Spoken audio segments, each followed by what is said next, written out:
सम्पूर्णमा शुभ बिहानी तथा नमस्कार।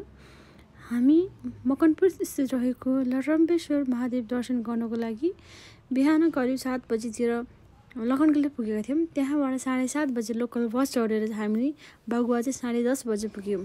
हेर्नुहोस् 11 बजे अरूहरूको खाना खाने टाइम हुन्छ, तर हामी चटपट खान्छौँ। पैदल यात्रा गरेको केही क्षणमा नि एउटा यस्तो राम्रो झरना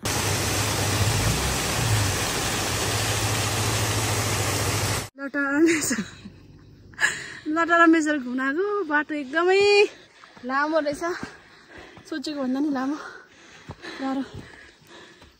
टिकटकमा हेरेर चाहिँ नआउनु होला, फस्नुहुन्छ।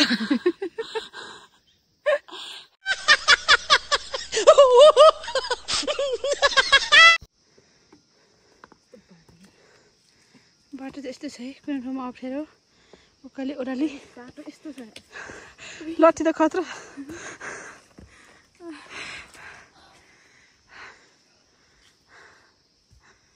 यस्तो है बाटो चाहिँ, जङ्गल। हेलो हेलो, फाइनली हामी चाहिँ आइपुगेको छ हाम्रो डेस्टिनेसनमा। अब हामी चाहिँ मन्दिरतर्फ जाँदैछौँ। अहिले हामी मन्दिरको लागि यस्तो फुल पनि किनिसक्यौँ। यस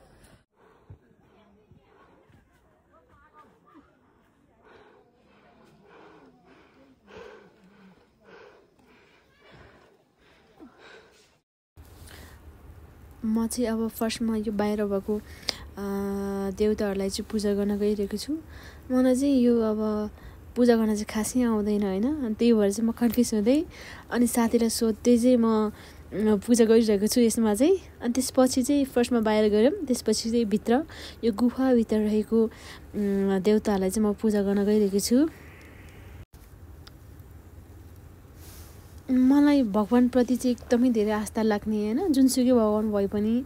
तर यो अब म चाहिँ बुद्धिस्ट भएको कारणले गर्दाखेरि चाहिँ होइन, यता यो पूजा गर्ने मलाई चाहिँ आइडिया खासै थिएन।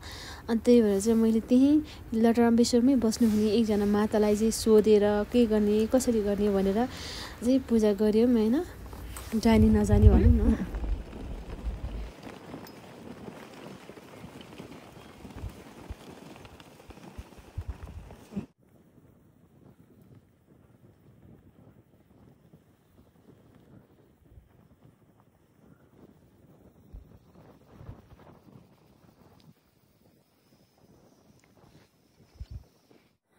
अब म चाहिँ फर्केको, कस्तो राम्रो ठाउँ छ, पूजा पनि गरियो अनि फर्केको होइन। 7:30 बजेमा हामीले त्यहाँ बुझ्दा चाहिँ पहिला यो बाटो थिएन अरे होइन, अनि त्यो माताहरू चाहिँ पहिला चाहिँ सुरुमा आउँदाखेरि चाहिँ त्यो भिरबाट भिर नै जोडेर जानुपर्ने अवस्था थियो अरे। चटपट पनि आज हामीले दिनमा 2 चोटि खाइयो। हामी चाहिँ अब यहाँबाट तल झरेको, मेरो साथी चाहिँ हिँडिसक्यो तल, अब म पनि जाँदैछु। आइतेला गाइजहरू